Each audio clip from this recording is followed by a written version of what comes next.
So, our next video is going to be on how to set up a party in your back office.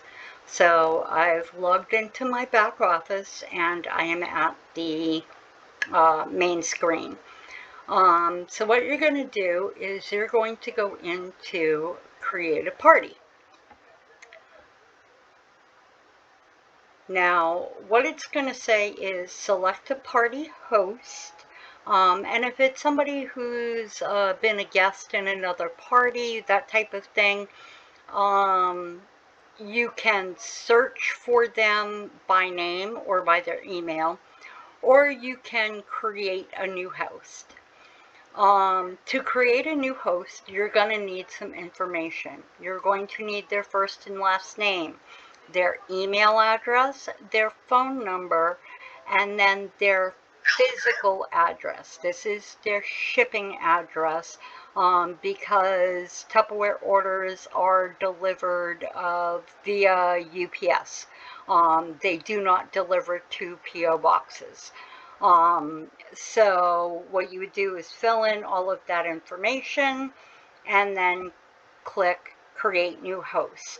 I'm actually just going to go in and do one, let's see.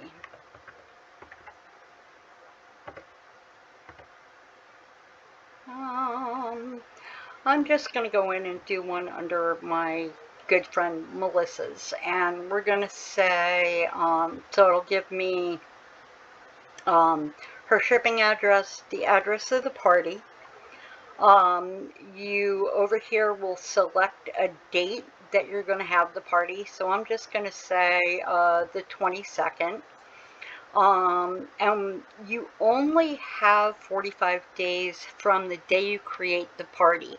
So this party is going to expire on June 25th of this year unless you submit the party beforehand. If you let it run out, the host will lose all of their host credits and there is no way to recover that. Up here you're going to put a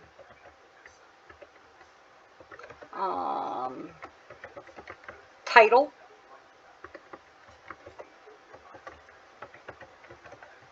And I'm just going to put Melissa's Tupperware Launch Party.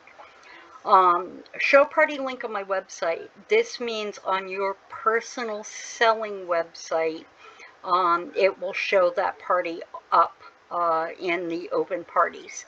You can choose how you got that just for your records, basically, whether it be friends and family, a fair, a social media, through a hostess, however you want to tag it.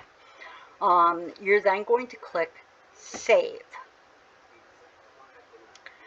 And what that is going to do is now come up with all of the information that you just put in. Her party is going to be on the 22nd.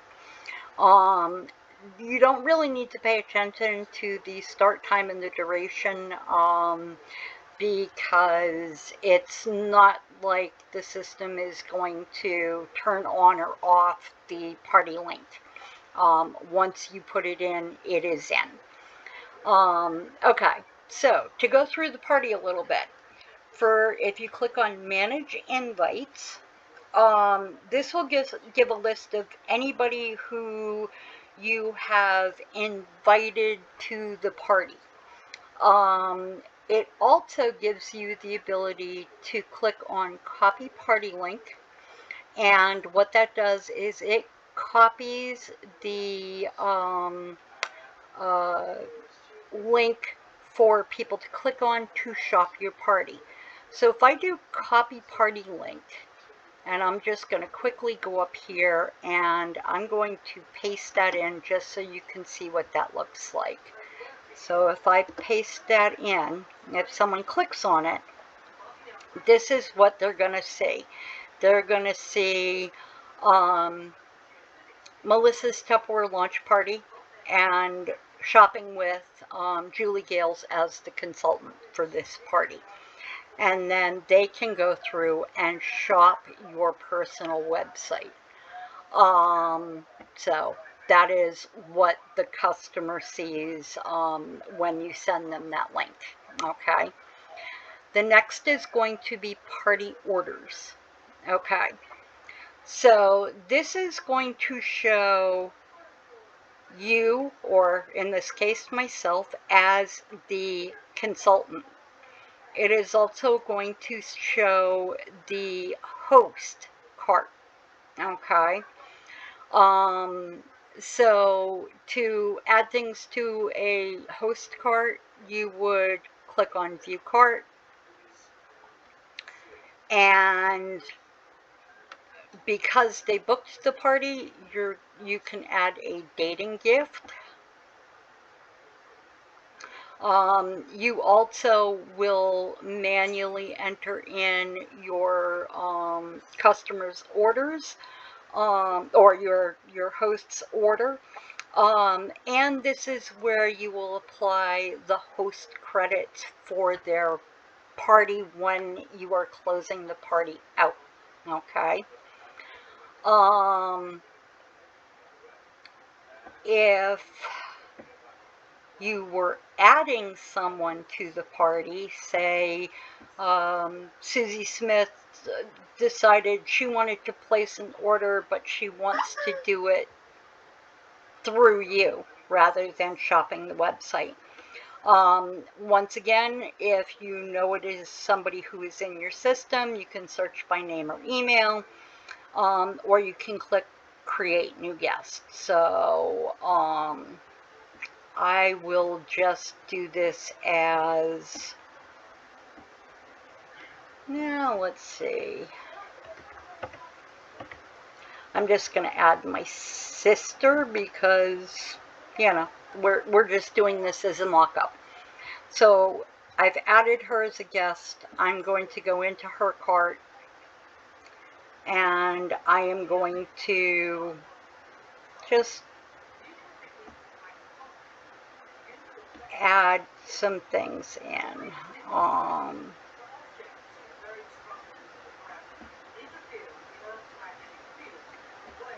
Let's see, we'll just make it fun. So she wants it, that's a bowl.